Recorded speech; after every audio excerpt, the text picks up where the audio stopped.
Buenos días. El Poder Judicial del Estado de Nuevo León, a través de su tecnología de la información, agradece en su presencia en línea al ciclo de conferencias Litigación Oral Mercantil. El día de hoy participa el juez Alejandro Rodríguez Montemayor, quien disertará sobre el tema la audiencia de juicio, reglas para la práctica de la prueba, así como para argumentar en su celebración. Antes de dar inicio, me voy a permitir dar una muy breve semblanza curricular de nuestro invitado del día de hoy. Él es egresado en licenciatura y maestría de la Universidad Autónoma de Nuevo León. Pertenece al Poder Judicial del Estado desde hace 20 años, en donde ha ocupado puestos de escribiente y secretario en primera y segunda instancia, en materias civil, familiar y mercantil. Desde hace 8 años es juez de primera instancia, ocupando los cargos de juez menor, juez civil, juez oral civil y juez oral mercantil. Actualmente está adscrito al Juzgado Segundo de Juicio Oral Mercantil. Bienvenido, señor juez. Muy bien, buenos días a todos, espero que se encuentren todos muy bien. Aprovechar este medio que proporciona el Poder Judicial del Estado, pues para poderles transmitir un poco de lo que hemos podido aprender en la práctica, en la celebración de los juicios orales, y podérselos transmitir, y esperando que les pueda ser de provecho en su práctica profesional y en su vida diaria en la abogacía. Muy bien, el día de hoy, como ya se indicó, estamos tocando el curso de la litigación oral mercantil. A mí me toca exponer el tema relativo a la audiencia de juicio, las reglas para la práctica de la prueba, así como para argumentar en su celebración. Muy bien.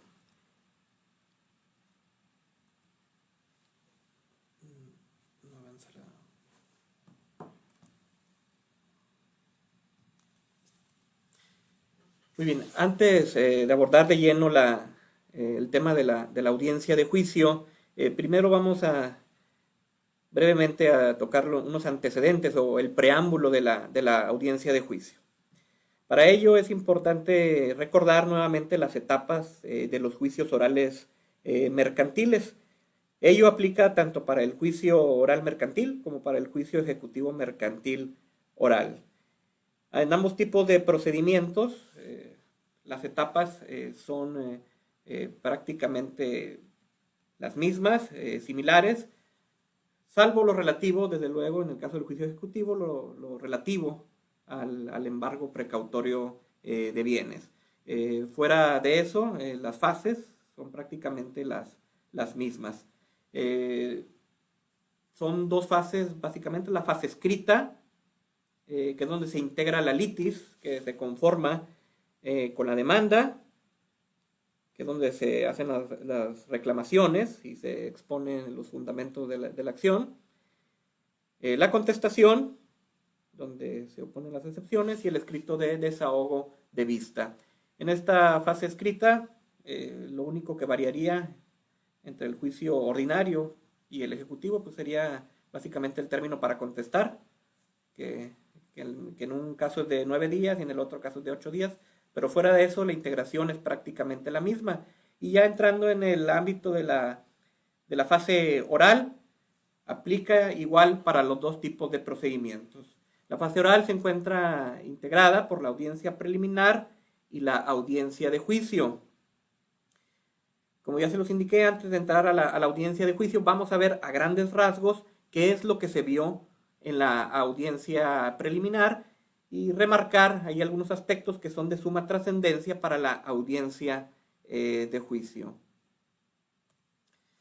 Muy bien, durante la audiencia preliminar el juez debió cubrir los siguientes puntos.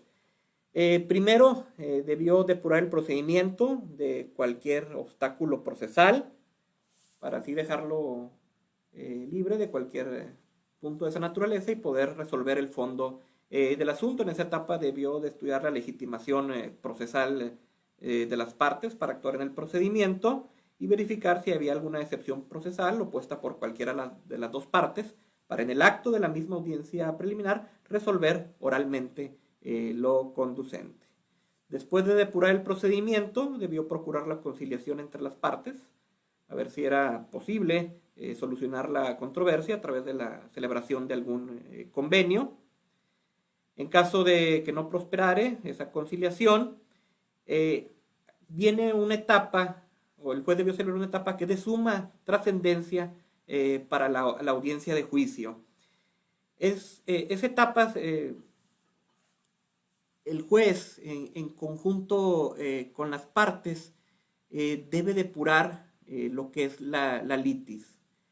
La idea es que con base en lo expuesto en la fase escrita, como lo es la demanda, la contestación y el desahogo de vista, ir delimitando cuáles son los puntos cuestionados y cuáles son las pruebas conducentes para resolver esos puntos.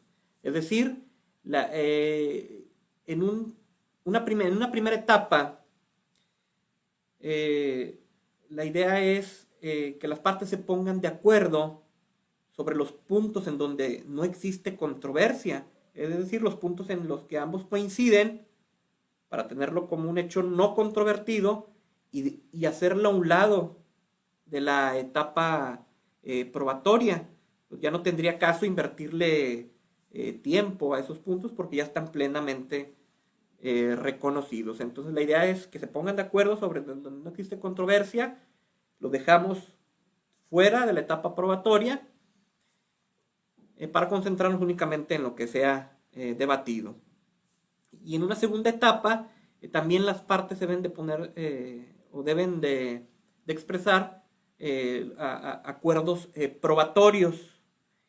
La idea de esta etapa es que con base en lo admitido por las partes en la etapa anterior, pues ir descartando pruebas que resulten innecesarias para resolver la litis, porque quizá haya pruebas ofrecidas que versan sobre puntos que no están siendo cuestionados, entonces ya no tendría ningún caso deshogarlas, porque ese punto pues, ya está plenamente reconocido. Entonces la idea es ir descartando pruebas innecesarias para que solo subsistan las que sean necesarias y conducentes para resolver los puntos debatidos. Entonces, de esa forma, el juez, en conjunto con las partes, van depurando la litis de manera que durante la audiencia de juicio nos concentremos únicamente en el objeto del debate. Entonces, remarco otra vez la importancia de esta etapa porque a lo largo de esta presentación lo iremos recordando, dada su importancia. Muy bien, una vez que se depura la litis y queda establecido cuáles son los puntos cuestionados, a continuación le toca al juez calificar sobre la admisibilidad de las pruebas que hubieran subsistido. Ello de conformidad con los requisitos que establece la ley para su admisibilidad y también sobre su relación que tengan con los puntos debatidos. Muy bien, una vez que el juez admite las pruebas, manda preparar su desahogo para que tengan verificativo durante la audiencia de juicio y señala fecha para la celebración de esta última audiencia. Muy bien, entonces básicamente en eso consistió la audiencia preliminar y ahora sí nos vamos de lleno al tema que nos atañe el día de hoy, que es la celebración de la audiencia de juicio. Muy bien, ¿cuál es el objeto de la audiencia de juicio o cuáles son sus etapas? En primer lugar, desahogar las pruebas admitidas por el juez y que ya hubiere preparado durante la audiencia preliminar. Posteriormente, desahogar las pruebas, que las partes formulen sus alegatos y por último, el dictado de la sentencia. Muy bien. Vamos a ver unas reglas generales para el desahogo de las pruebas. Una vez que el juez inicia la audiencia de juicio, obviamente lo primero que tenemos es la certificación que hace el secretario acerca de la hora, fecha, lugar, los datos del juicio en los que se está actuando, así también como la certificación acerca de quiénes se encuentran presentes durante la audiencia. Bueno, una vez culminada con la certificación que hace el secretario, ahora sí el juez toma la voz dentro de la audiencia de juicio y el juez debe explicar cuál es la siguiente etapa que vamos a desahogar. En este caso es la etapa de desahogo de pruebas. Entonces el juez debe aclarar que vamos a desahogar aquellas pruebas que hubieran sido admitidas durante la audiencia preliminar y que se encuentren pendientes de desahogo. Aquí lo conveniente es que el juez le solicite al secretario que le informe a la audiencia cuáles son esas pruebas admitidas que están pendientes de materializar. Entonces el secretario empieza a dar cuenta de todas las pruebas que se encuentran pendientes. Muy bien, una vez enumeradas todas las pruebas, en ese momento al juez le toca establecer en qué casos es factible el desahogo y en qué casos no podrán desahogarse. Es factible el desahogo primero cuando se hubieran preparado correcta y oportunamente, en este caso por la parte oferente, salvo ciertas excepciones.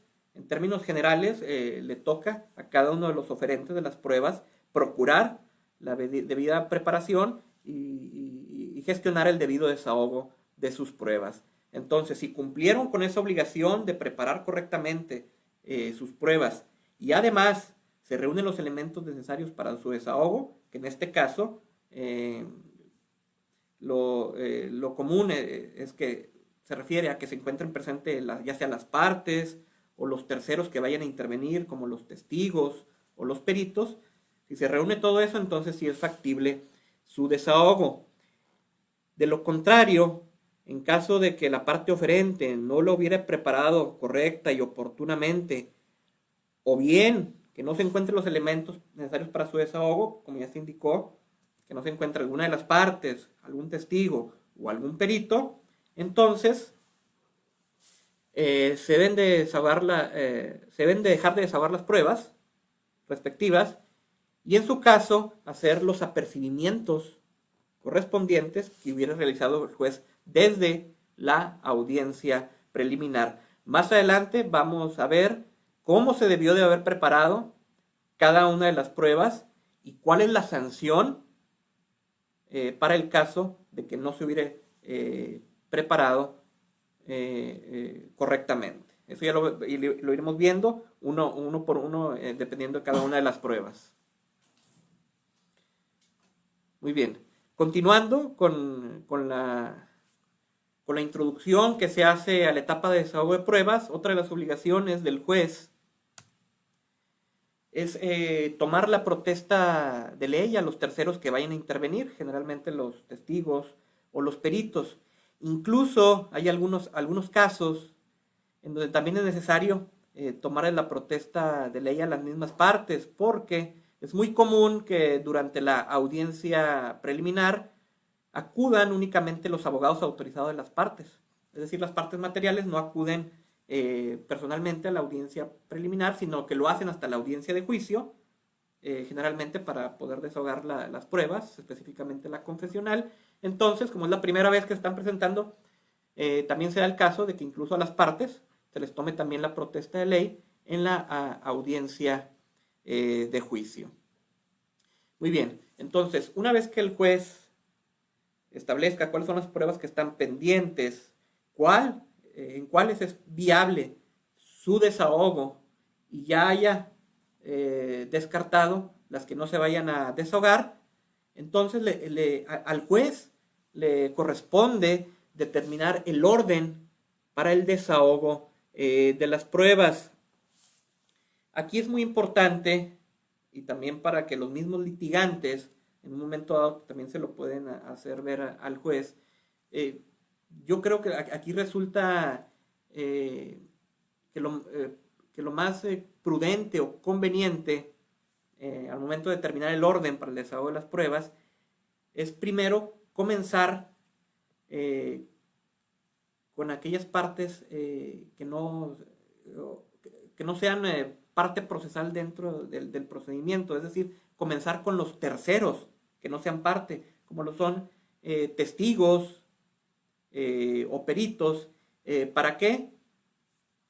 Para darles oportunidad de que vengan a desahogar la prueba para la cual se les citó, y así darles oportunidad que se desocupen, se puedan retirar, y ahora sí quedarnos únicamente con las partes del procedimiento. Entonces, por eso lo recomendable al momento de determinar el orden para el desahogo de las pruebas es comenzar con los terceros, ya sea con los testigos o con los peritos, y una vez que declaren y ya se puedan retirar, continuar con las partes, que en este caso sería con el desahogo, en su caso de las pruebas confesionales. Otro punto muy relevante antes de comenzar con el desahogo de las pruebas es que el juez les recuerde a las partes cuál es el objeto del debate. Es decir, el juez debe traer a colación lo que se hubiera acordado dentro de la audiencia preliminar sobre los hechos no controvertidos y acuerdos probatorios. ¿Para qué? Para que al momento de desahogar las pruebas, las partes se concentren en los puntos cuestionados, es decir, lo que realmente resulta relevante para poder resolver la controversia. Entonces es bien importante que el juez, antes de comenzar con el desahogo de las pruebas, si es posible, le enumera a las partes cuáles fueron los acuerdos a los cuales llegaron, es decir, punto por punto, decir, ¿sabes qué? Se reconoció tal punto, e ir uno por uno para que lo tengan presente las partes y así puedan concentrarse en el objeto del debate al momento de desahogar las pruebas. Y por último, solo recalcar que bueno, el juez es el rector del procedimiento, entonces es quien va a resolver o cualquier situación que se suscite al momento del desahogo de las pruebas. El juez es el que va a ir decidiendo o delimitando la forma en que vamos a desahogar las pruebas. Muy bien, esas son algunas reglas generales para el desahogo de las pruebas. Ahora bien, ahora vamos a tocar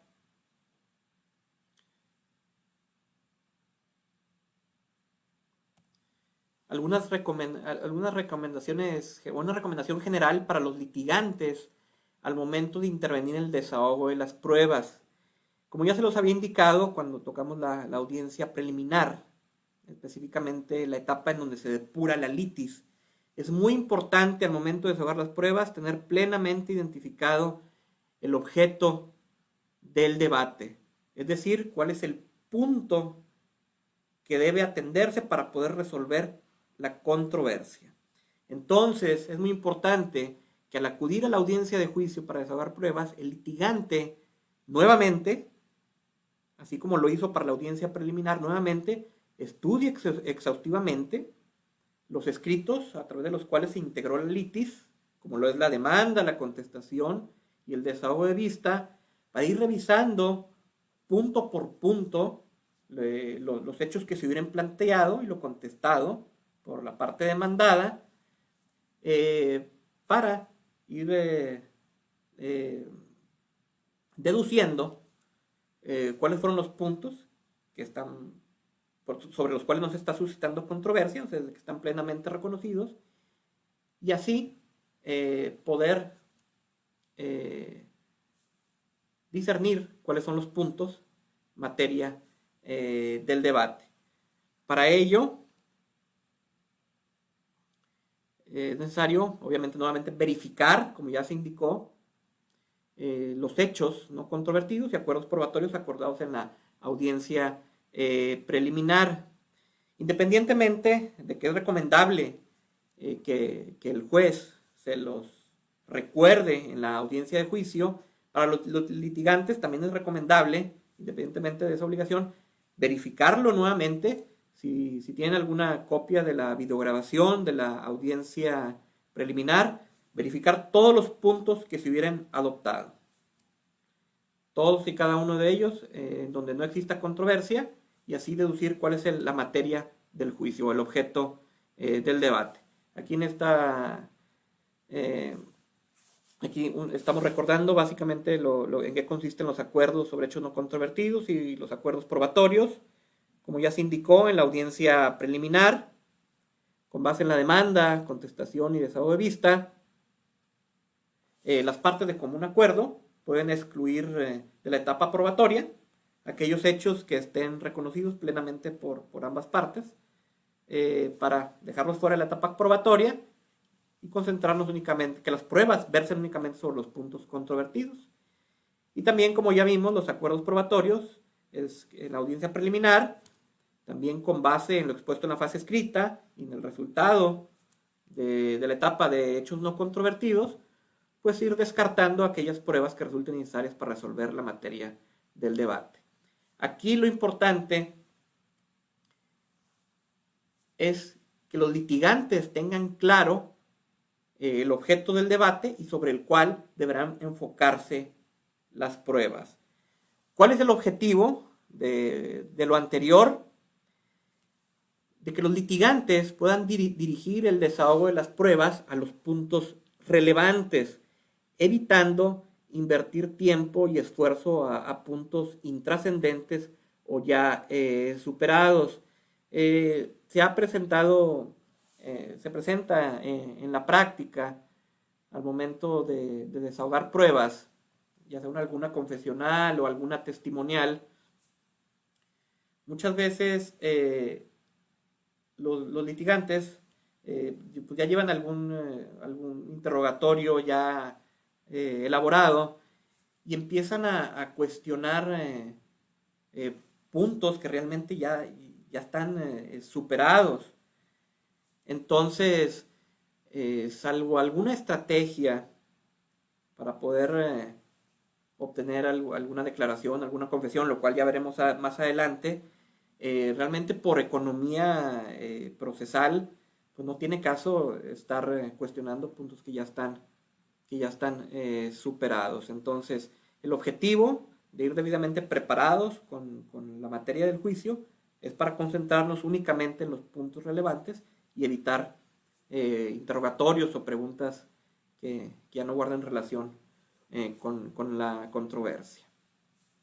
Como ya les mencionaba, otro de los propósitos de cumplir con esta recomendación de ir bien preparado con el objeto del debate es contar con un panorama que permita armar una mejor estrategia al interrogar. ¿De qué manera? Muchas veces tomando los hechos que ya se encuentren plenamente reconocidos por las partes, podemos ir construyendo varias premisas para poco a poco ir construyendo alguna confesión o ir encaminando a los testigos o tratar de desvirtuarlos, y también para poder refutar en su caso a los peritos que intervengan. Entonces, tener todo este panorama sobre qué es lo que ya se encuentra plenamente reconocido nos puede dar una base sólida para poco a poco ir armando una estrategia al interrogar, de tal manera que que llegue un punto en donde ya sea alguna de las partes procesales o alguno de los testigos, pues simplemente es irlos encaminando o acorralando de manera de poder obtener la información que necesitamos. Pero para ellos, insisto, es muy importante que tengan presente cuál es el objeto del debate. Muy bien. Estas son nuestras recomendaciones generales para los litigantes, en general para el desahogo de todas y cada una de las pruebas. Ahora bien,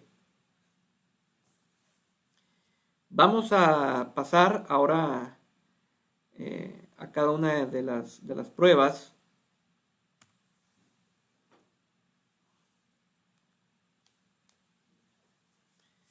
Muy bien, vamos a comenzar con el caso de las pruebas documentales. Realmente, bueno, dada la naturaleza de estas pruebas, que ya se encuentran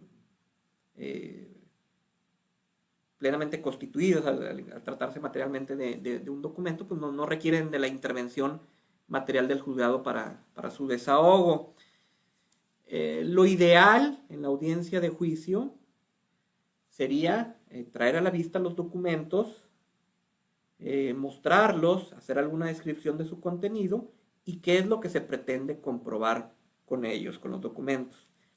Sin embargo, muchas veces, también por lo apremiante del tiempo, por economía procesal y porque bueno, se encuentran también algunas otras audiencias por desahogar, muchas veces pues no se cumple con ese escenario ideal de poder ir mostrando documento por documento y lo que se pretende demostrar.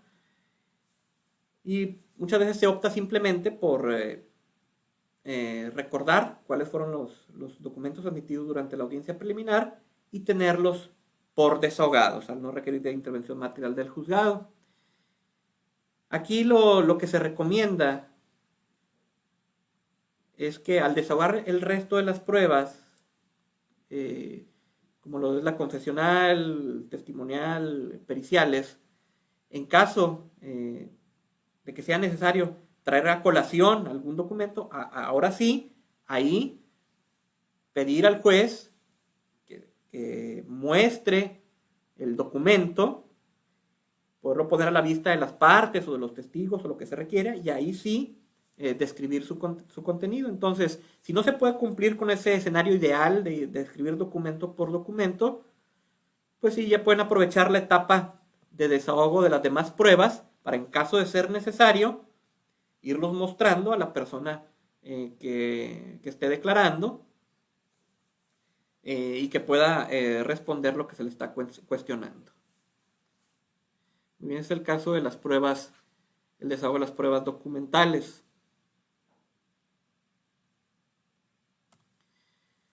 Muy bien, ahora vamos a pasar al desahogo de la prueba confesional. Y en primera instancia vamos a tocar el tema de su preparación, lo cual debió llevarse a cabo en la audiencia preliminar. Después de admitir las pruebas en la audiencia preliminar, en el caso de la confesional, el juez debió, primero, informar que esa confesional se desahogaría oralmente en la audiencia de juicio, prevenir a la parte oferente para que acudiera a la audiencia de juicio a fin de formular sus interrogatorios y apercibir con deserción en caso de incomparecencia. Esta prevención a la parte oferente es muy importante en el caso de los abogados litigantes, que tengan claro quién debe acudir a la audiencia de juicio para poder interrogar en el caso de la prueba confesional. Lo vamos a ver un poco más adelante, pero es bien importante que tengan los litigantes presentes esta prevención y quién puede acudir del lado de la parte oferente para interrogar en la prueba confesional. Más adelante lo vamos a ver. Otra cosa que debió hacer el juez durante la audiencia preliminar es prevenir a la parte absolvente para que acudiera a la audiencia de juicio a fin de contestar los interrogatorios que le formulara la parte contraria y apercibirlo con declararlo confeso en caso de incomparecencia. Esta declaratoria de confeso, ya también las reglas, las vamos a ver un poco más adelante y vamos a ver actualmente cuál es esa consecuencia y a comentarlo un poco. Muy bien, bueno, al momento de prevenir a la parte absolvente para que acude al desahogo de la confesional, es muy importante, era muy importante que nos dice el preliminar el juez tomar en cuenta las siguientes situaciones. En caso de la confesional a cargo de una persona física, establecer si se exigió que fuera desahogada personalmente por alguna de las partes materiales. Aquí cabe recordar que por disposición del artículo 1215 del Código de Comercio, que se encuentra dentro de las reglas generales de los juicios del Código de Comercio, que se aplica supletoriamente a los procedimientos orales, la regla general en el caso de las personas físicas es de que pueden acudir la parte material, ya sea directamente a desahogar la prueba, o pueden comparecer por conducto de algún apoderado con facultades para absolver posiciones. Esa es la regla general, que sean personalmente o por conducto de apoderado.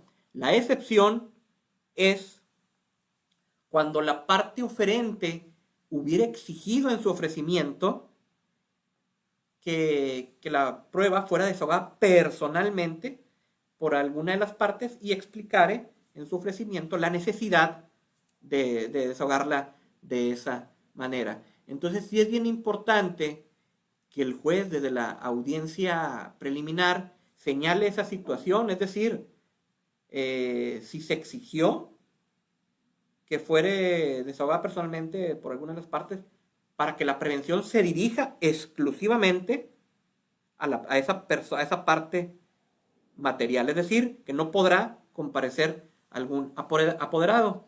Si no se exige que la prueba se desahogue de forma personal, la prevención que se debe hacer a la parte absolvente debe ser genérica, es decir, podrá comparecer ya sea la parte material o algún apoderado con facultades para absolver posiciones.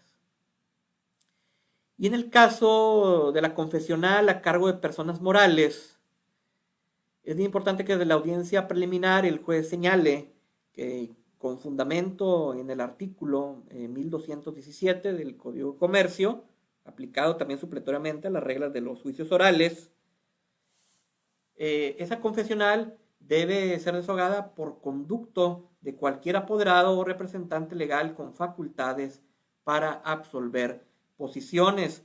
En ese caso, no se puede exigir que la confesional sea desahogada a través de algún representante específico. En caso de que en el ofrecimiento así se hubiera hecho, el juez, al admitir y preparar la prueba, debe señalar que no se puede exigir ese desahogo a través de algún abogado apoderado en particular, sino que puede ser a través de cualquiera que cuente con facultades para absolver posiciones. Muy bien, todo esto es lo que debió haber hecho el juez durante la audiencia preliminar al momento de preparar las pruebas y para que fuera factible su desahogo o en su caso establecer o decretar las consecuencias en caso de incomparecencia o que no se hubiera preparado correctamente la prueba. Muy bien. Ahora vamos a ver algunas reglas para el desahogo de la confesional. Del lado de la parte oferente, debe estar presente la parte oferente de la prueba. Es decir, no basta con que se encuentre algún abogado autorizado con las facultades, en este caso el artículo 1069 del Código de Comercio. Es muy común que las audiencias de juicio se presente únicamente el abogado autorizado de la parte oferente de la prueba confesional. Entonces nada más viene el abogado autorizado conforme al 1069 del Código de Comercio queriendo interrogar a la parte contraria. Bueno, en ese sentido existe una jurisprudencia que indica que un abogado, en términos del artículo 1069, aunque sea en términos amplios, no puede interrogar dentro de la prueba confesional. Entonces, debe estar presente la parte oferente, la parte material, o de lo contrario, en caso de que no esté la parte oferente, debe acudir algún apoderado o que al abogado autorizado se le otorguen facultades especiales, alguna cláusula especial para articular posiciones. De no ser así, un abogado en amplios términos del 1069 no podrá interrogar a la parte contraria en la prueba confesional. Muy bien. Ahora, en el caso, ahora vamos a pasar al lado de la parte absolvente. Como ya lo estábamos viendo anteriormente, en el caso de la confesional, a cargo de una persona física, solo debe acudir personalmente la parte absolvente cuando sí lo hubiera exigido el oferente. Y como ya se indicó, eso lo debe establecer el juez desde la audiencia preliminar a fin de evitar cualquier tipo de confusión durante la audiencia de juicio. Porque si la parte oferente hubiera exigido un desahogo así personal y el juez no incluye esa información al hacer la prevención a la parte absolvente, se puede generar algún tipo de confusión y se puede alegar alguna violación en caso de que la audiencia de juicio, la parte absolvente pretenda comparecer a través de algún apoderado. Entonces es bien importante que el juez lo aclare desde la audiencia preliminar. Muy bien, en caso de que la parte oferente no hubiera exigido tal desahogo personal a cargo de la parte material, puede comparecer algún apoderado con facultades para absolver posiciones. Muy bien. Y también, como ya vimos, en el caso de la confesional, a cargo de una persona moral, debe presentarse cualquier apoderado o representante con facultades para absolver posiciones. Aquí yo creo que bastaría con algún poder general para pleitos y cobranzas que incluya todas aquellas facultades, incluso aquellas que requieran de cláusula especial. Yo creo que con que mencione eso, que incluya, que sea un poder general y que incluya todas las facultades que requieran de cláusula especial, yo pienso que es suficiente. De cualquier forma, en los poderes como quiera se enuncian esas cláusulas, esas facultades especiales y normalmente contienen la facultad para articular y absolver posiciones. Muy bien. Otra de las reglas para el desahogo de la prueba confesional es que se desahoga a través de interrogatorios libres. Anteriormente, la prueba confesional se desahogaba a través de posiciones. Posteriormente, se incluyó en la legislación la figura de la declaración de parte. Entonces, se formularan posiciones y además se permitía que las partes interrogaran libremente a las partes, a los absolventes, vaya. Pero actualmente ya los juicios orales contemplan que el desahogo de la confesional sea a través de interrogatorios libres. Esta figura es muy importante saber cómo utilizarla para poder tener un resultado favorable o satisfactorio en el desahogo de la prueba, como lo vamos a ver más adelante. Pero lo importante es que es a través de interrogatorios libres. Muy bien. Otra de las reglas para el desahogo de la confesional. Al momento de la audiencia, el juez ya debe informar a las partes que vamos a desahogar la prueba confesional y explicarles a ambas partes en qué va a consistir la prueba. Primero, debe dirigirse, más bien, primero debe explicar en general que la parte, no sé, en este caso la parte actora le va a formular a la parte demandada unos interrogatorios libres. Entonces, a la parte oferente le va a explicar cuáles son los requisitos del interrogatorio. Aquí en este caso, la ley únicamente contempla que las preguntas que se lleguen a formular deben versar sobre hechos propios del declarante y sobre hechos que sean materia del debate. Esos son los requisitos que establece el capítulo de la oralidad. Además, que tenemos algunos otros requisitos en las reglas generales, como es el hecho de que las preguntas no sean complejas, es decir, que contengan más de un hecho, o que sean insidiosas, es decir, tendientes a ofuscar a la parte absolvente. Muy bien, entonces es importante dejarle claro a la parte oferente cuáles son los lineamientos para formular los interrogatorios, para que sepa cuáles van a ser los parámetros del juez para calificar las pruebas. Es decir, es decirle adelantando de que solo se van a calificar de legales y permitir que sean absueltas aquellas preguntas que se hayan formulado conforme a los lineamientos previamente establecidos. Muy bien.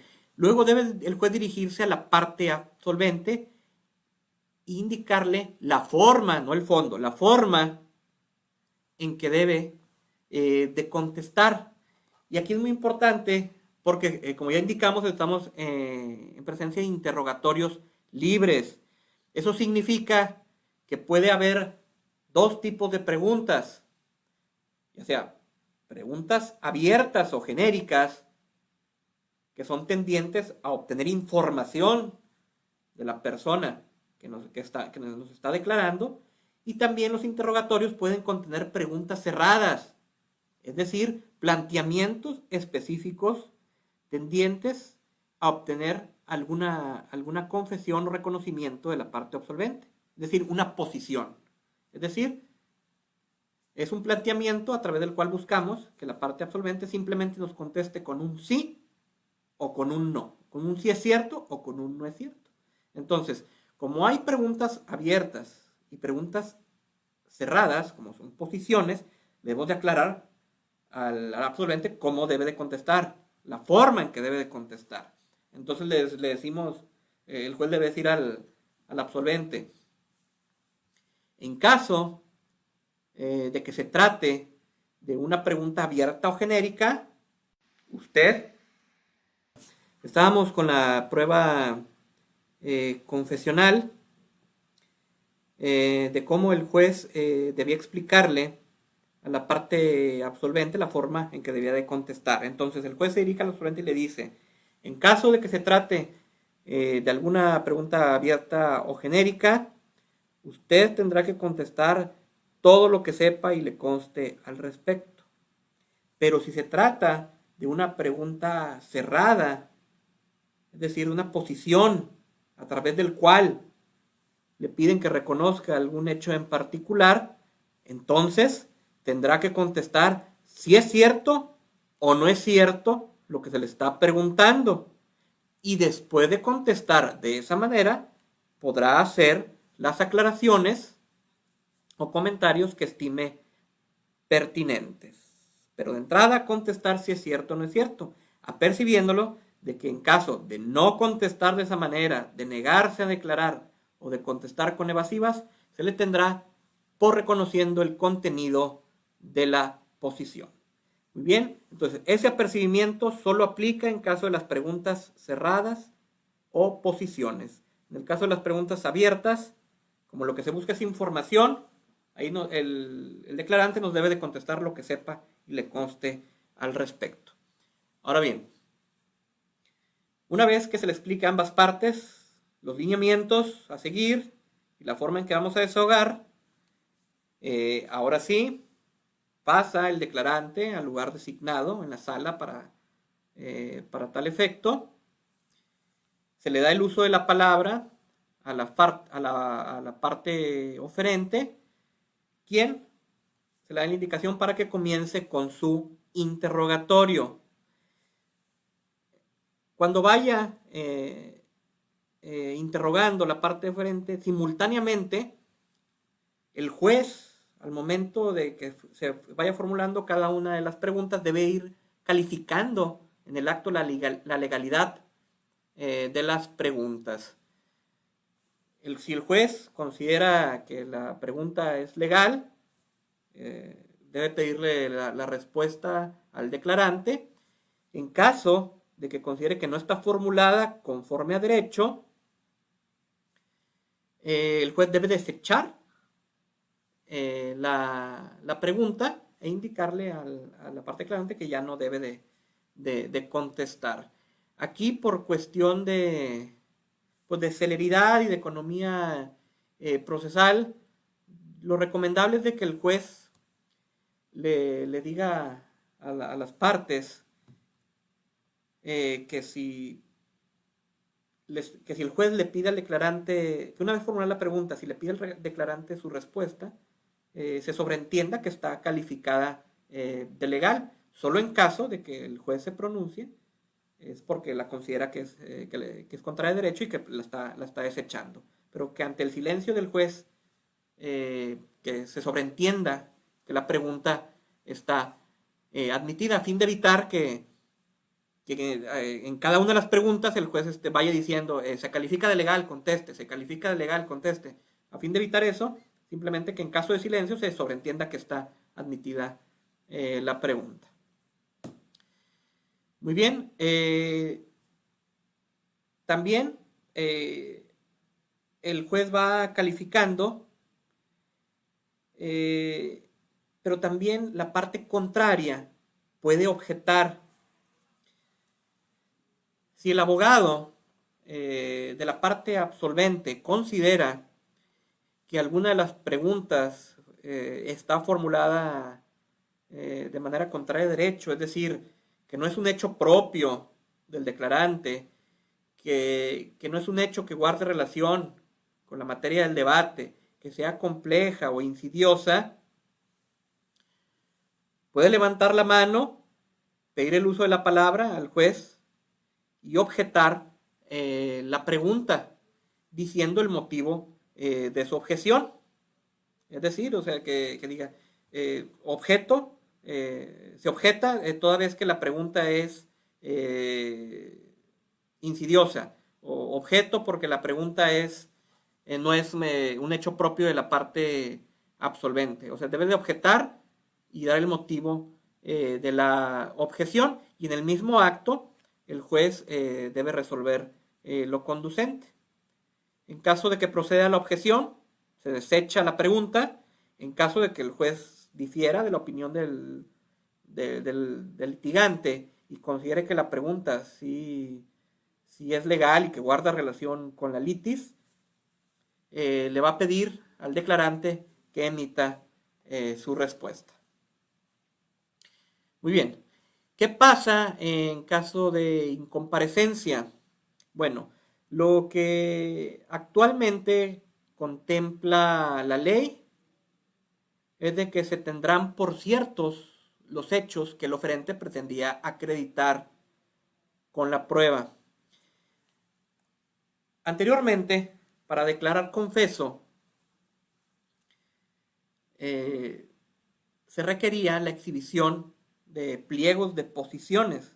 Entonces, en caso de incomparecencia, para declarar confeso, el juez abría los sobres de posiciones, las calificaba cada una de ellas y declaraba confeso al absolvente de aquellas que hubieran sido calificadas de legales. Actualmente eso ya no existe en los procedimientos orales, sino la consecuencia es que se tendrán por ciertos los hechos que el oferente pretendía acreditar con la prueba. Eso nos genera una problemática que se remonta hasta el ofrecimiento de la prueba, porque esta consecuencia, en caso de incomparecencia, pareciera que obliga a las partes a que desde su escrito correspondiente, ya sea demanda, contestación o desahogo de vista, donde hubiera ofrecido la prueba, especifique punto por punto los hechos que pretende demostrar con la prueba.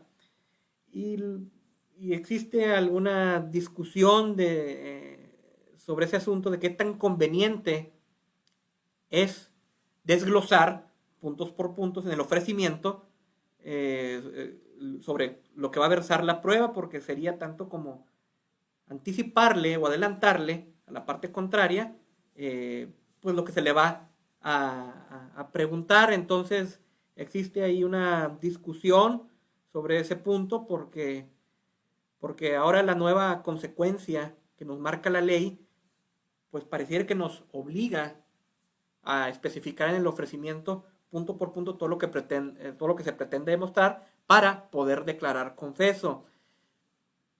Porque generalmente cuando alguna de las partes ofrece la confesional, realmente no desglosa, en la mayoría de los casos no desglosan punto por punto, sino solo establecen lo estrictamente necesario, en este caso para cumplir con el requisito del artículo 1390 bis 13 del Código de Comercio, en el sentido de expresar qué es lo que se pretende demostrar con la prueba. Pero en el ofrecimiento, normalmente las partes lo hacen de manera muy genérica. Lo hacen de manera muy genérica, obviamente, pues para no anunciar al absolvente sobre el contenido de la prueba. Entonces, aquí habría que ver si para aplicar esta consecuencia basta con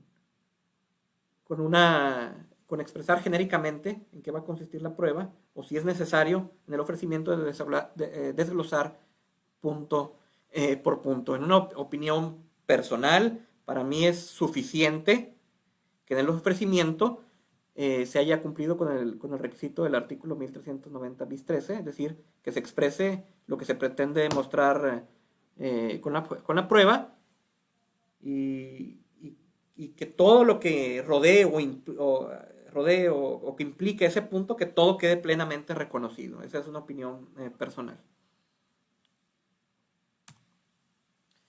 Muy bien, ¿cuáles son? Continuamos con el desahogo de la confesional. Ahora vamos a ver algunas técnicas para interrogar.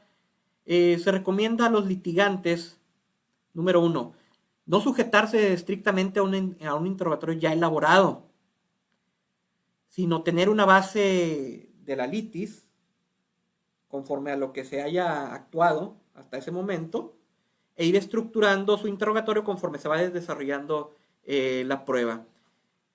Porque muchas veces llevan ya los interrogatorios ya elaborados y se concentran tanto en darle seguimiento a ese interrogatorio que muchas veces no se percatan que están cuestionando cosas que ya no son relevantes para el pleito. O sea, están cuestionando sobre puntos que ya están reconocidos o que ya están superados. Entonces, a fin de evitar invertirle ese tiempo y ese desgaste a las partes y al desarrollo de la audiencia, es bien importante no sujetarse estrictamente ya a un interrogatorio elaborado, porque, insisto, las circunstancias van cambiando conforme se van desarrollando las audiencias del juicio. Entonces, lo ideal es sí que lleven alguna base de cuáles son los puntos a comprobar, de todo lo que ya está reconocido, y conforme se vaya desarrollando la prueba, que en ese momento, con la astucia del litigante, pues saber cuál es el paso a seguir, cuál es la pregunta pertinente y conducente para formularle a la parte absolvente. Esa es una recomendación, porque muchas veces por estar leyendo el interrogatorio y estar concentrados en eso, no, se van perdiendo del desarrollo de la audiencia. Entonces van perdiendo el hilo de lo que resulta relevante para el juicio. Entonces yo creo que es mejor llevar una base y estar atentos a lo que vaya sucediendo en la audiencia. Muy bien, otra recomendación es,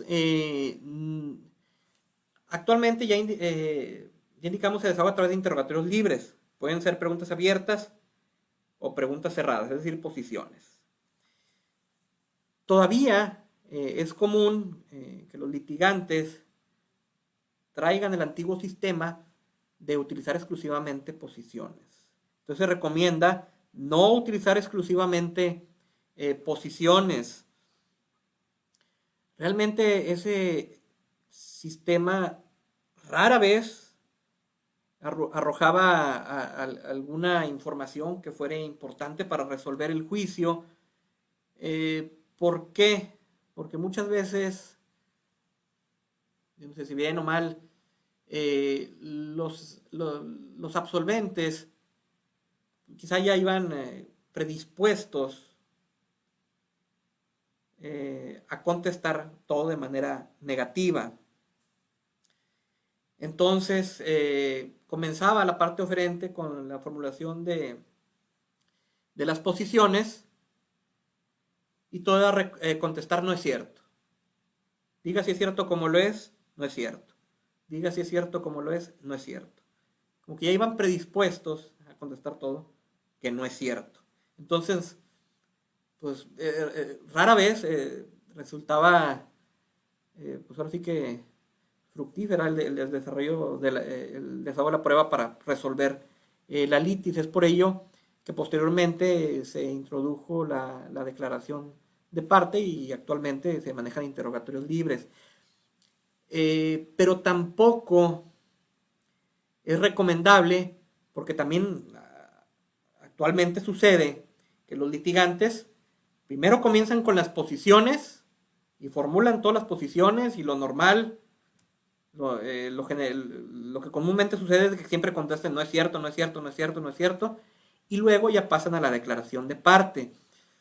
¿Cuál es no es recomendable desahogarlo de esa forma? O sea, primero uno y luego el otro. Primero, porque la formulación de posiciones pues ya es, por así decirlo, muy agresiva, ya es muy tendiente a obtener una confesión directamente. Entonces, si ya el absolvente contestó todo que no es cierto, es muy difícil que en la declaración de parte se abra para poder confesar algún hecho. Si ya negó todo, lo que normalmente sucede es al declarante, cuando le empiezan a preguntar preguntas libres, es simplemente tratar de evadir la respuesta. Pues ya no, como ya negó todo, pues ya existe el temor de poder admitir algo. Entonces, como ya no son posiciones, normalmente el declarante contesta no sé, no me consta, no recuerdo. Como en las preguntas libres o abiertas no existe una sanción de confeso, muchas veces es la forma en que le sacan la vuelta, contestando no sé, no me consta, no recuerdo. Entonces por eso no se recomienda separar las posiciones de las preguntas abiertas. Insisto, al tratarse de interrogatorios libres, lo recomendable es combinar ambas. Combinar las preguntas abiertas, cuyo objeto es obtener información, con preguntas cerradas, es decir, planteamientos en donde se pide reconocer un hecho en particular. Aquí depende mucho de la astucia del abogado. Aquí lo importante es, como lo hemos manejado a lo largo de esta presentación, que el abogado vaya muy preparado sobre la materia del debate, que lleve muy presentes cuáles son los hechos que ya están reconocidos y cuál es exactamente el punto que se pretende demostrar. Eso, como ya se indicó, le permite al abogado tener un panorama así amplio para armar una estrategia por dónde se puede meter para poder cuestionar, ya sea alguna, en este caso a la parte contraria, y poder obtener alguna confesión. Entonces, la idea es poder utilizar esas armas que ya tenemos, lo que ya está plenamente reconocido, para poco a poco ir abriendo a la parte contraria y a la postre poder conseguir una confesión. Entonces, lo recomendable es primero, si ya tenemos puntos admitidos, bueno, vamos a empezar a que el declarante se sienta en confianza. Vamos a empezar a preguntarle que admita puntos sencillos e innegables, o sea, hacerle ver al declarante que desde la fase escrita, como lo es la demanda o la contestación, se reconoció tal punto, que en la audiencia preliminar se tuvo como un hecho no controvertido. Entonces preguntarle que si es correcto ese punto, y pues no le va a quedar otra más que admitirlo, de que admitir que ese punto es cierto. Entonces la idea es poco a poco que vaya reconociendo puntos sencillos, puntos sencillos e innegables. ¿Qué nos va a permitir esto? Abrir la posibilidad para poder indagar. Entonces, si ya nos está admitiendo varios puntos, ahora vamos a utilizar preguntas abiertas. Vamos a indagar, que el declarante me proporcione información para la postre utilizarla en su contra. Entonces, le pedimos, ok, ya está muy bien, ya está reconociendo este punto y este punto. A ver, ahora explíqueme. Esos puntos que me está reconociendo, explíqueme en qué consisten, cómo se llevan a cabo, explíqueme el procedimiento. Y pues ya no le va a quedar otra más que contestar, porque ya reconoció que esos hechos existen. Entonces ahí se va a tener que abrir y proporcionarnos información. Entonces nos van a empezar a proporcionar información, seguimos utilizando preguntas abiertas, indagando más. Ya cuando tengamos información suficiente, hay que volverle a plantear el panorama que tenemos al declarante. Oiga, bueno, entonces ya nos reconoció tales puntos. Es correcto. Y nos está manifestando que en relación a esos puntos, este es el procedimiento, estas son las formas, tal. Ya nos explicó todo eso. Ahora sí, con toda esta información, ahora poco a poco, ahora sí, ir abordando poco a poco la materia del debate, de tal forma de ir acorralando, de tal manera que ya no le quede más que reconocer el hecho. Entonces, por eso se recomienda utilizar de manera combinada preguntas abiertas con posiciones. Mi recomendación es esta: comenzar con puntos sencillos, que los admita, que abunde en ellos, utilizar esa información para utilizarla en su contra y poco a poco orillarlo a un punto hasta que reconozca el punto relevante del debate. Pero eso dependerá mucho de la astucia del abogado. Esta es una simple recomendación de que aprendan a combinar ambos tipos de preguntas. Muy bien. Ahora vamos a pasar al desahogo de la prueba testimonial. En la audiencia preliminar, el juez debió, primero, aclarar si se trataba de testigos hostiles o no. En caso de que la parte oferente no hubiera manifestado bajo protesta de decir verdad que se encontraba imposibilitada para presentarlos, entonces no son testigos hostiles. Entonces, se debe hacer del conocimiento de la parte oferente que queda obligada a presentar a sus testigos en la audiencia de juicio. Se le dejan a su disposición las cédulas de notificación para que por su conducto las haga llegar a los testigos en caso de que lo considere necesario. Si no considera necesarias las cédulas de notificación, simplemente con que el oferente presente a los testigos el día de la audiencia de juicio. Y se le apercibe a la parte oferente de que en caso de que los testigos no acudan a la audiencia de juicio, se declarará desierta la prueba. Muy bien, en el caso de los testigos hostiles, es decir, cuando el oferente hubiera manifestado bajo protesta de decir verdad que se encontrara imposibilitado para presentarlos, los testigos se mandan citar por conducto del juzgado en los domicilios que se hubieran proporcionado desde el ofrecimiento. Y se les apercibe a los testigos con la aplicación de los medios de apremio que establece la ley, que es básicamente hacerlos comparecer a través del uso de la fuerza pública o la aplicación de alguna multa o arresto. Muy bien. Otro punto que debió realizar el juez en la audiencia de preliminar es prevenir a la parte oferente para que acudiera a la audiencia de juicio a formular sus interrogatorios y a percibir con deserción en caso de incomparecencia. En el caso de la testimonial, como su desahogo no puede implicar algún tipo de confesión al momento de articular, aquí sí, a diferencia de la prueba confesional, aquí sí la puede desahogar un abogado en amplios términos del artículo 1069 del Código de Comercio. Muy bien. Bueno, vamos a ver unas reglas para el desahogo de la prueba testimonial. Debe estar presente el oferente, o bien su apoderado, o algún abogado con las facultades amplias del artículo 1069 del Código de Comercio. Y lo mismo aplica para la contraparte en el caso de que desee repreguntar. Es decir, aquí sí pueden comparecer a través de abogado. Muy bien. Una vez que el juez anuncia a las partes que se va a desahogar la prueba testimonial y después de ya haberlos protestado, se le explica a los testigos cómo se va a desahogar la prueba y se les indica que cada uno de ellos, de los testigos, va a pasar al lugar designado en la sala para tal efecto, porque se les van a formular unos interrogatorios a lo que tendrán que contestar todo lo que sepan y les conste al respecto, pudiendo añadir toda la información que estimen relevante.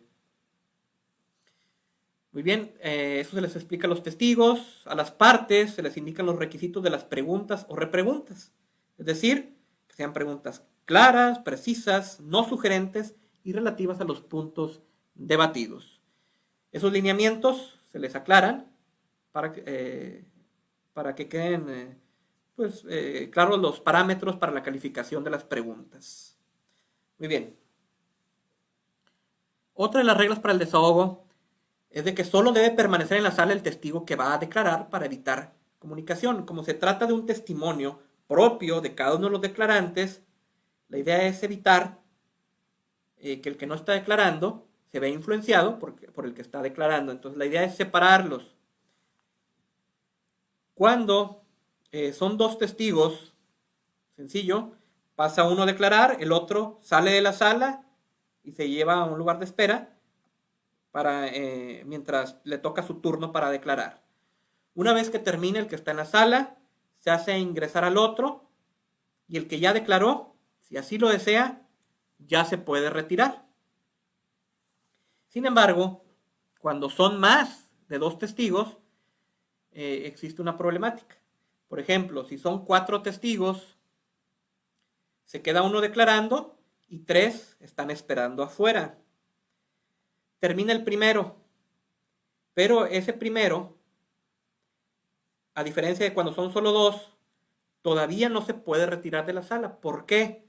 Porque va a salir, va a entrar otro, pero todavía van a permanecer 2 afuera. Entonces, pues pudiera tener comunicación con ellos, entonces la idea es evitarlo. Entonces, si son más de 2 testigos, si el primero ya terminó, se le indica que permanezca dentro de la sala. Y así, o sea, todos los que vayan declarando, que vayan permaneciendo dentro de la sala, hasta que afuera solo quede uno por declarar.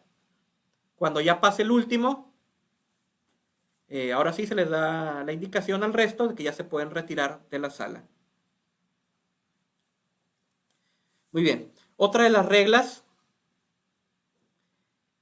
bueno, aquí es una es una opinión propia de un servidor, aquí para mí lo recomendable es que primero interrogue la parte oferente y cuando termine con todas las preguntas, ahora sí, dar el uso de la palabra a la contraparte para las repreguntas. ¿Por qué? Porque así evitamos interrupciones, porque se ha notado en la práctica que si se permite repreguntar conforme se vaya formulando cada pregunta, se presta mucho a interrupciones y a ir perdiendo el hilo de la declaración. Resultaba que formulaba su pregunta el oferente, contestaba el testigo, e inmediatamente pedía el uso de la voz, la parte contraria, y se ponía a repreguntar. Yo creo que aquí lo conveniente es que primero interrogue la parte oferente, mientras tanto que la parte contraria esté tomando notas de lo que está declarando el testigo, y ahora sí, una vez que culmine, se le da el uso de la palabra, y ya con sus notas empiece a repreguntar. Muy bien, al igual que en la confesional, el juez califica en el acto las preguntas. Lo ideal es indicar a las partes de que en caso de silencio, que se asuma que está admitida la pregunta de legal y solo interrumpir para desecharla. Y también aquí las partes pueden calificar, pueden objetar sobre la legalidad de las preguntas. En caso de que consideren que no está formulada conforme a derecho, pedir el uso de la voz, objetar e indicar el motivo para que el juez califique. Y otra de las reglas es que el juez puede interrogar ampliamente dentro de la prueba confesional para aclarar cualquier punto o situación que no haya quedado muy bien explicado. Muy bien, esas son las reglas para el desahogo de la prueba testimonial. Algunas de las técnicas para interrogar. Bueno, como ya se indicó en la prueba confesional, aquí es recomendable no sujetarse estrictamente a un interrogatorio. Ya explicamos los motivos. Cuando ya llevan algo elaborado, escrito, por estar leyendo y dándole seguimiento a esas preguntas, muchas veces los abogados dejan de prestar atención a lo que está sucediendo en la audiencia y a los puntos que van surgiendo en ese momento, y lo cual va cambiando la situación de la litis. Entonces, de igual forma, se recomienda llevar una base e ir estructurando el interrogatorio conforme se vaya desarrollando la prueba. Ir viendo qué es lo que va sucediendo y teniendo presente la materia del juicio, saber qué preguntarle al testigo. Eso es lo recomendable y no seguir un interrogatorio escrito. Ahora bien, algunas técnicas para el caso de la parte oferente. Muy bien. Considerando que el valor de la testimonial, si bien es cierto, queda al prudente arbitrio del juez, el juez debe de basarse en ciertos lineamientos para poderle conferir valor probatorio a la prueba testimonial. Y básicamente ese valor surge de la certeza, veracidad y credibilidad del testimonio. ¿Cómo podemos obtener o llegar a esos requisitos de certeza, veracidad y credibilidad? Entre más información tengamos de los testigos y que esa información sea plausible y coincidente, entonces estaremos en condiciones de poderle otorgar valor a la testimonial. Entonces, por eso en el caso de la parte oferente, se le recomienda que a sus propios testigos les pida la mayor información posible, es decir, que los cuestione acerca de todo lo relativo al tiempo, lugar, modo y circunstancias en que aconteció el hecho declarado. Es decir, pedirles que abunden sobre cada uno de los puntos en los que están declarando, porque es tanto lo principal, pero sobre todo los accidentes del acto, es lo que nos va a permitir deducir si existe certeza, veracidad y credibilidad y otorgarle valor probatorio a la prueba. Entonces es bien importante que la parte oferente haga que sus testigos abunden sobre cada uno de los puntos. En el caso de la parte contraria, bueno, es una opinión personal, Si el testimonio es muy vago o genérico, se recomienda no repreguntar, porque hacerlo sería tanto como perfeccionarle la prueba a la parte contraria. Entonces, se recomienda no repreguntar, máxime si saben o tienen la sospecha de que el testigo pudiera ser real o verídico. Entonces, en esos casos se recomienda no preguntar y así dejarlo, ¿verdad? Digo, pero todo depende de la decisión o de la estrategia de cada uno de los litigantes. A lo mejor están seguros de que el testigo es falso y desean cuestionarlo para demostrarlo a través de contradicciones. Ahora bien, si el testimonio contiene suficiente información o contiene información que los litigantes de la parte contraria pueden considerar suficiente para que se le dé valor a la prueba, entonces ahí sí se recomienda repreguntar a los testigos hasta sobre los más mínimos detalles, a fin de lograr que caigan en contradicciones. Entonces ahí sí, cuando se piense que la declaración contiene información suficiente como para darle valor, ahí sí, repreguntar hasta el más mínimo detalle. Ya dependerá del valor que le dé el juez. Digo, evidentemente, hay ciertos detalles que por ser tan mínimos, quizás son difíciles de recordar, pero eso ya quedará la valoración del juez. Yo creo que la función del litigante es ir hasta esos más mínimos detalles para ver si el testigo cae en contradicción. Muy bien, ahora vamos a pasar a la prueba pericial. Primero vamos a hacer su preparación.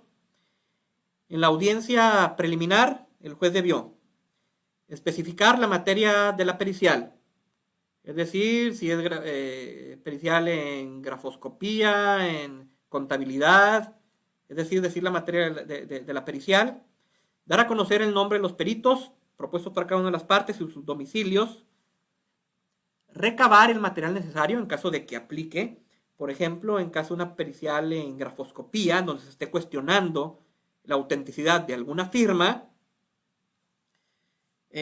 pues muchas veces es necesario recabar las firmas que servirán como indubitables para el desahogo de la prueba. Entonces, estando presente la parte a que se le está atribuyendo la firma, en la misma audiencia preliminar, el juez debe requerirle para que estampe firmas que servirán como indubitables para hacer la comparación. Muy bien, una vez que se recabe el material necesario, el juez debió de hacer el conocimiento de las partes que estaban obligadas a que sus peritos rindieran su dictamen en la audiencia de juicio. ¿Qué significa eso? Cuando dice en la audiencia de juicio, que es en la audiencia de juicio o antes, en cualquier momento. Entonces es a más tardar en la audiencia de juicio. Pues hasta la audiencia de juicio o antes. Muy bien.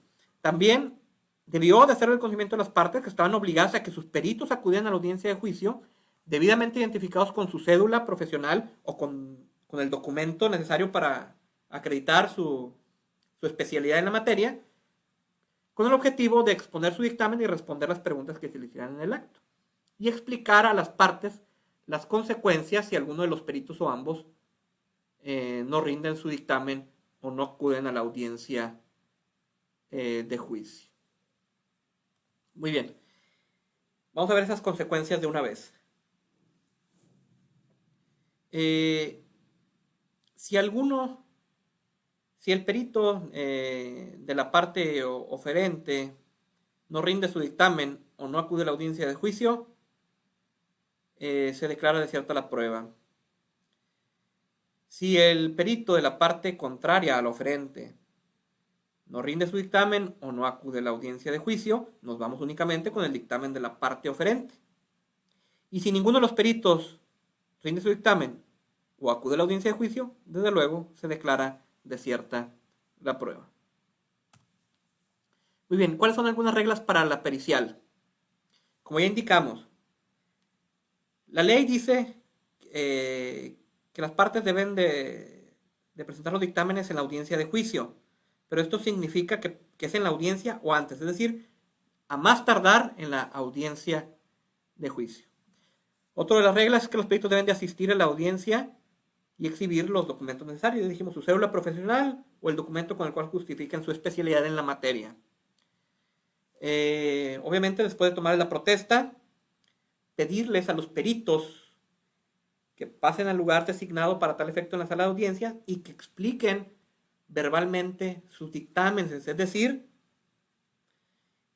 que digan cuáles son sus conclusiones y la forma a la cual llegaron a esas conclusiones y que hagan las ilustraciones que sean necesarias.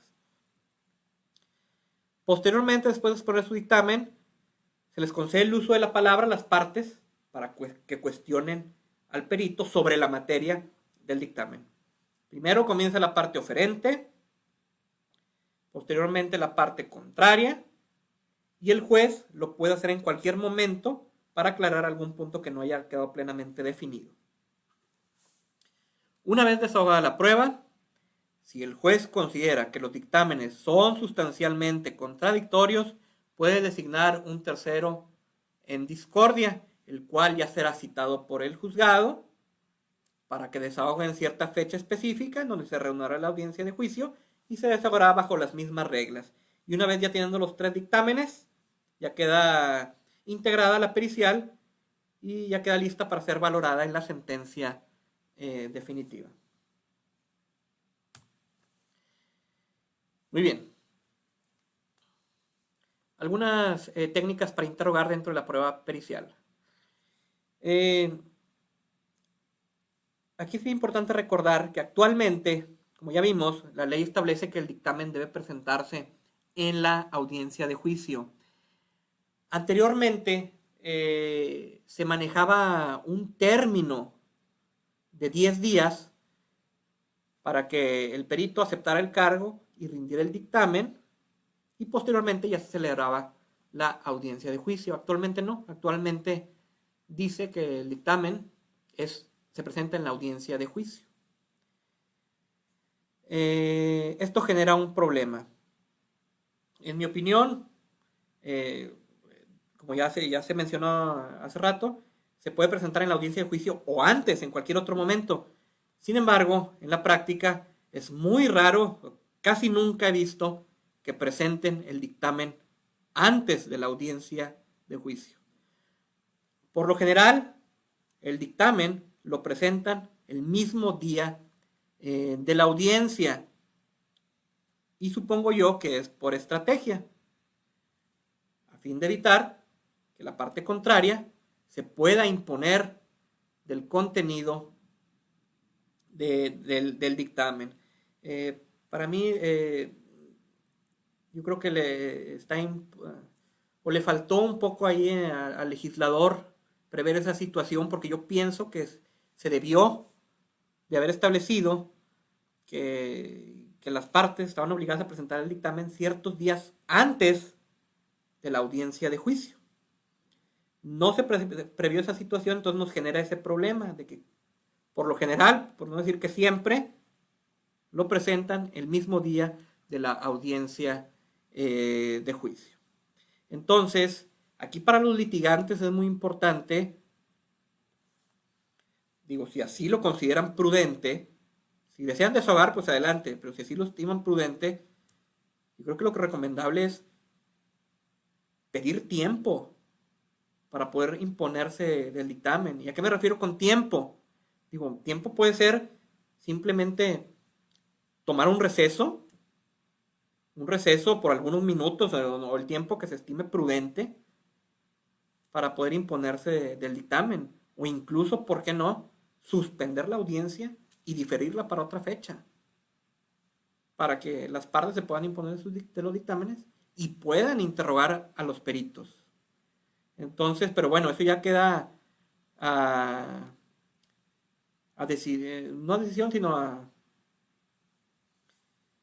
criterio de cada una de las partes, si estiman que necesitan algún tiempo para imponerse el dictamen, y también a la decisión del juez, porque quizá el juez, él mismo, sin que se lo pidan, considera que es necesario otorgar cierto tiempo para que se impongan. Pero si el juez, también puede ser que si el juez ve que en ese momento las partes se pueden imponer y que es viable el desahogo de la prueba, también se puede llevar a cabo. Entonces también queda a criterio de cada uno de los litigantes hacerle la petición al juez de, si lo estima necesario, pues pedirle algún tiempo. Insisto, eso ya queda a decisión del juez, si es algún receso por 15 minutos, 30 minutos, una hora, no lo sé, o suspender la audiencia y diferirla para otra fecha. Muy bien, otra de las técnicas para interrogar, ahí dependiendo de la materia, es muy importante apoyarse en el perito propio para interrogar al del contrario. Obviamente el perito propio no es quien va a interrogar, pero el abogado puede apoyarse en su perito, que es quien conoce o es el experto en la materia y conoce las cuestiones técnicas, se puede apoyar en él para poder formular preguntas adecuadas, conducentes y relevantes al perito de la contraria. Entonces es muy importante apoyarse con el perito propio. Muy bien, otra de las técnicas, en el caso de la parte oferente, pues yo creo que lo conducente es pedir a su propio perito que explique cómo llegó a sus conclusiones y sobre la factibilidad de las mismas. Es decir, por qué las conclusiones a las cuales se está arribando son viables conforme al estudio y la explicación que se está dando en el dictamen. Y en el caso de la parte contraria, yo creo que el objetivo es tratar de evidenciar que las conclusiones son inconsistentes, que carecen de sustento o que no son convincentes conforme lo que indica la lógica, la experiencia y la sana crítica, a fin de crear convicción en el juez en el sentido de que esas conclusiones pues, son prácticamente, no, pues, si no imposible, pues improbables. Muy bien, entonces básicamente son unas técnicas para interrogar dentro de la prueba pericial. Básicamente vamos a abordar esas pruebas. Ya a continuación se encuentra únicamente la etapa de alegatos, donde se le concede el uso de la palabra a cada una de las partes por una sola vez para que verbalmente formulen los alegatos de su intención y el dictado de la sentencia. Aquí, al momento de formular alegatos, es muy importante que las partes traten, ahora sí como decir, dar en el clavo, ¿no? O sea, tratar de encaminar todo hasta dar en el punto, en el objeto del debate. Entonces, al argumentar en la etapa de alegatos, primero hay que dejar claro, bueno, ¿qué es lo que se está reclamando? ¿Cuál es el objeto del juicio? ¿Cuáles son mis prestaciones? Luego, básicamente, señalar a grandes rasgos cuál es la causa de pedir. Es decir, yo estoy pidiendo esta prestación toda vez que sucedió esta situación o porque toda vez que encuadro en este supuesto. Muy bien, después establecer cuáles son los puntos que se deben de comprobar. Es decir, bueno, en este escenario lo que se debe de comprobar son todos estos puntos. Luego es muy importante nuevamente traer a colación todos los hechos no controvertidos que se hubieran establecido desde la audiencia preliminar y nuevamente traerlos a colación en la etapa de alegatos a fin de argumentar y decir sobre mis prestaciones en este escenario. Tales puntos ya se encuentran plenamente reconocidos. Entonces, lo único que queda pendiente por demostrar mi hipótesis es esto. O sea, dejar bien claro cuál es la materia del debate, cuál es el punto relevante para resolver la litis. Entonces, enfocar todos nuestros alegatos en ese punto.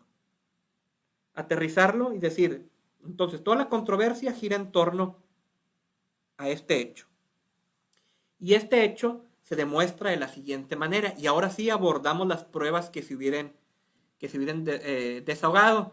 Yo creo que lo conveniente es primero comenzar con los documentos que de alguna forma respalden a ese hecho y poco a poco irlo vinculando con el resultado de las pruebas. Ir tomando, ya sea la confesional, la testimonial o la pericial, lo que a nuestro criterio sea favorable a nuestras pretensiones, irlo adminiculando de tal forma de tratar de crear convicción en el ánimo del juzgador. Entonces yo creo que esa es la forma de argumentar, al igual, de la misma manera, al momento de plantear las excepciones. La idea yo creo que es que quede claro cuál es la materia de la excepción para enfocar el desahogo de las pruebas a ese punto en particular y poder argumentar de una manera convincente. Muy bien, posteriormente, después de alegar, pues ya viene el dictado de la sentencia, en donde el juez debe de exponer de manera breve las consideraciones que le sirvieron de base para emitir su fallo, leer los puntos resolutivos y entregar en el acto una copia de la sentencia por escrito a las partes que hubieran acudido. Muy bien, entonces, a grandes rasgos, esas son las etapas de la audiencia de juicio, la forma, las técnicas para el desahogo de pruebas, para la formulación de alegatos, y todo lo cual culmina con el dictado de una sentencia por parte del juez.